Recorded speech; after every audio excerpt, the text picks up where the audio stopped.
میرے بھائیو اللہ ہم سب کو عاشق رسول بنائے، اللہ ہم سب کے دل میں رسول کی سچی اور پکی محبت پیدا فرمائے۔ میرے بھائیو کامیابی کا ایک ہی راستہ ہے، وہی راستہ ہے جس پر فاطمہ چلی، وہی راستہ ہے جس پر حسن چلے، وہی راستہ ہے جس پر حسین چلے، اور وہی راستہ ہے جس کے اوپر صحابہ چلے۔ میرے بھائیو آپ صلی اللہ علیہ وسلم نے ایک مرتبہ لوگوں سے کہا کہ دیکھو اگر کامیابی چاہتے ہو اس راستے پر آ جاؤ، ما انا علیہ واصحابی، جس پر میں ہوں اور میرے صحابہ ہے اس راستے پر آ جاؤ، کامیاب ہو جاؤ گے۔ میرے بھائیوں آج ان واقعات کو سن کر اب ہمارے دل کے اندر وہ جذبے اٹھنا چاہیے۔ میرے بھائیوں اب تو اپنے دل کو جگاؤ، کب تک ہم غفلت میں پڑے رہیں گے؟ قرآن کریم کی اس آیت کو سوچو جس میں اللہ کہتا ہے الم یأن للذین آمنوا ان تخشع قلوبهم لذکر اللہ۔ قرآن کریم کہتا ابھی بھی اے مسلمان وقت نہیں آیا کہ تو اپنے دل کو بیدار کرے، آج تو اپنے دل میں خدا کی محبت کو پیدا کرے۔ میرے بھائیوں اس کا ارادہ کرو، ہمارے گھر میں جتنی خراب چیزیں ہیں، جتنی خرافات والی چیزیں ہیں، میرے بھائیوں ارادہ کرو ہم سب اس کو نکال دیں گے۔ میرے بھائیوں ارادہ کرو اللہ ہم سب کو سچا اور پکا بنا دے، اللہ ہم سب کے دل میں رسول کی محبت پیدا فرمائے، اس رسول کی محبت پیدا فرمائے جو امت کے واسطے تڑپا، اس رسول کی محبت پیدا فرمائے جو امت کے واسطے بل بلایا، اس رسول کی محبت اللہ ہمارے دل میں پیدا فرمائے جس نے اپنے پیٹ پر دو دو پتھر باندھے۔ میرے بھائیوں وہ رسول جو چاہتا تھا اس کی شریعت پر آ جاؤ، کامیابی کا ایک ہی راستہ، اور ارادہ کرو کہ اللہ تبارک و تعالی ہم سب سے گناہوں کو چھڑا دے۔ میرے بھائیوں جو گناہ کی ہمارے اندر عادت ہے، ہر آدمی جانتا ہے کہ کون کون سے گناہ کی اس کے اندر عادت ہے۔ دیکھو رمضان کا مبارک مہینہ ہے، اس میں ارادہ کر لو کہ اللہ جو گناہ میں کرتا تھا اب سے توبہ کرتا ہوں۔ میرے بھائیوں پکی سچی توبہ کر لو۔ مولانا جلال الدین رومی نے کتنا پیارا جملہ لکھا، اللہ کی طرف سے روزانہ آواز آتی ہے، 100 بار توبہ شکستی، باز آ۔ اللہ کی طرف سے روز آواز آتی، اے میرا بندہ اگر 100 مرتبہ بھی تو نے میری توبہ کو توڑا ہے، آجا میں میری رحمت کے دروازے میرے اوپر کھول دوں گا۔ میرے بھائیوں اس کریم ذات کے کریم ہونے کا کوئی ٹھکانہ نہیں، اس کے رحیم ہونے کا کوئی ٹھکانہ نہیں۔ وہ اللہ بڑا غنی ہے، بڑا غیور ہے۔ میرے بھائیوں ایک مرتبہ توبہ کر لو، خدا سے معافی مانگ لو۔ دیکھو مسلمان ہے، گناہ ہو جاتا ہے، لیکن ارادہ کرو کہ اب سے ہم ہماری زندگی سے گناہوں کو بند کر دیں گے۔ میرے بھائیوں ارادہ کرو،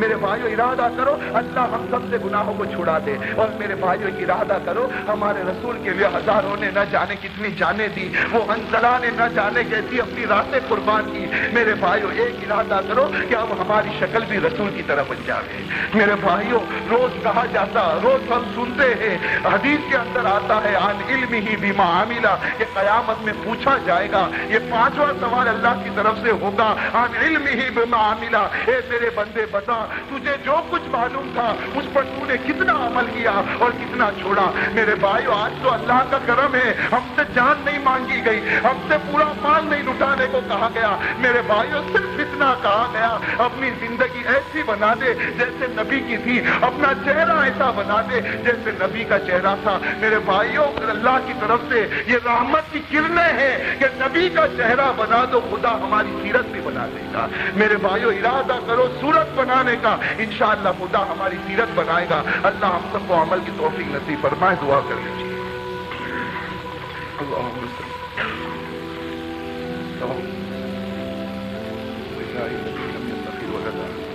ولم يكن له شريك في الملك ولم يكن له ولي من الذل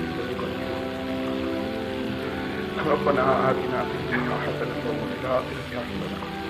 وقنا عذاب النار ربنا ظلمنا أنفسنا وإن لم تغفر لنا وترحمنا لنكونن من الخاسرين ربنا ظلمنا أنفسنا وإن لم تغفر لنا وترحمنا لنكونن من الخاسرين ألف لام ميم الله لا إله إلا هو الحي القيوم وعنت الوجوه للحي القيوم يا حي يا قيوم برحمتك نستغيث يا حي يا قيوم برحمتك نستغيث اللهم مالك الملك تؤتي الملك من تشاء وتنزع الملك ممن تشاء وتعز من تشاء وتذل من تشاء بيدك الخير انك على كل شيء قدير اللهم انك عفو كريم رحيم تحب العفو فاعف عنا يا كريم فاعف عنا يا كريم فاعف عنا يا كريم فاعف عنا يا كريم فاعف عنا يا كريم اللهم بارك لنا في الموت وفيما بعد الموت اللهم بارك لنا في الموت وفيما بعد الموت اللهم أعنا على غمرات الموت وسكرات الموت اللهم أعنا على غمرات الموت وسكرات الموت اللهم لا تخزنا يوم القيامة اللهم لا تخزنا يوم القيامة اللهم لا تخزنا يوم القيامة خلال العالمین تو ہم سب کے گناہوں کو معاف فرما اے اللہ تو ہم سب کے گناہوں کو معاف فرما دے اے اللہ تو بڑا کریم ہے مولا تو بڑا رحمان ہے اے اللہ تو بڑا رحیم ہے اے اللہ معاف فرما دے مولا مولا معاف فرما دے رمضان کا مبارک مہینہ ہے اے اللہ یہ آخری عشرہ چل رہا ہے مولا اس عشرے میں تو جہنم سے نہ جانے کتنوں کو عذاب کرے گا اے اللہ اس عشرے میں نہ جانے تو کتنوں سے سختی کو معاف کر دے گا نہ جانے کتنوں سے تو عذاب کو معاف کر دے گا اے اللہ تو ہم سب کو معاف فرما دے اے اللہ تو ہم سب کو معاف فرما دے اے کریم آقا معاف فرما دے اے اللہ تو بڑا کریم ہے مولا بڑا رحیم ہے مولا اے اللہ اس صحابہ کی محبت ہمارے دل میں ڈال دے مولا وہ صحابہ کی محبت ہمارے دل میں ڈال دے اے اللہ وہ کیسے صحابہ تھے جنہوں نے اپنی جان اور مال سب کچھ تیرے واسطے قربان کر دیا مولا اپنی جان مال سب کچھ قربان کر دیا اے اللہ تو ہمیں معاف فرما دے مولا معاف فرما دے اللہ یہ آخری عشرہ چلتا ہے مولا معاف فرما دے اب تو تیرے نبی کی محبت دل میں ڈال دے مولا اب تو تیرے نبی کی محبت دل میں ڈال دے مولا اب تیرے نبی کا پیار دل میں ڈال دے مولا وہ تیرا نبی کتنا پیارا نبی تھا مولا ہمیں اتنا پیارا نبی ملا لیکن مولا ہم نے قدر نہیں کی مولا ہمیں تو اتنا پیارا خدا ملا لیکن ہم نے تیری بھی قدر نہیں کی مولا ہمیں جتنا پیارا نبی ملا مولا کسی کو نہیں ملا اے اللہ بہت سے انبیاء دنیا میں آئے مولا بہت سے اولیاء دنیا میں آئے بہت سے پیغمبر دنیا میں آئے لیکن مولا جو نبی تو نے ہمیں دیا مولا اس سے بڑھ کر کوئی نبی نہیں ہو سکتا مولا اس سے بڑھ کر کوئی پیغمبر نہیں ہو سکتا اس سے بڑھ کر کوئی رسول نہیں ہو سکتا مولا کیسا لاڈلا نبی ہمیں ملا کیسا پیارا نبی ہمیں ملا مولا وہ ایسا نبی تھا جو ہمارے واسطے تڑپا کرتا تھا مولا ہمارے واسطے رویا کرتا تھا اے اللہ اس نبی کی برکت سے ہم سب کے گناہوں کو معاف فرما دے اس نبی کے صدقے میں اللہ ہم سب کے گناہوں کو معاف فرما دے اے اللہ تو ہم سب کو معاف فرما اے اللہ معاف فرما دے اے اللہ معاف فرما دے مولا ہم نے نبی کی اس بیٹی کے بارے میں بھی سنا جس بیٹی نے اپنی پوری زندگی نبی کے راستے پر قربان کر دی مولا وہ کیسی پیاری بیٹی تھی مولا جس نے اپنے باپ کو راضی کرنے کے لیے اپنے نبی کو راضی کرنے کے لیے پوری دنیا کو ٹھوکر مار دی اے اللہ وہ کیسی تیری لاڈلی بندی تھی اے اللہ اس لاڈلی بندی کے یہ اللہ اس لاڈلی بندی کے طریقے پر ہم سب کو چلنے کی توفیق نصیب فرما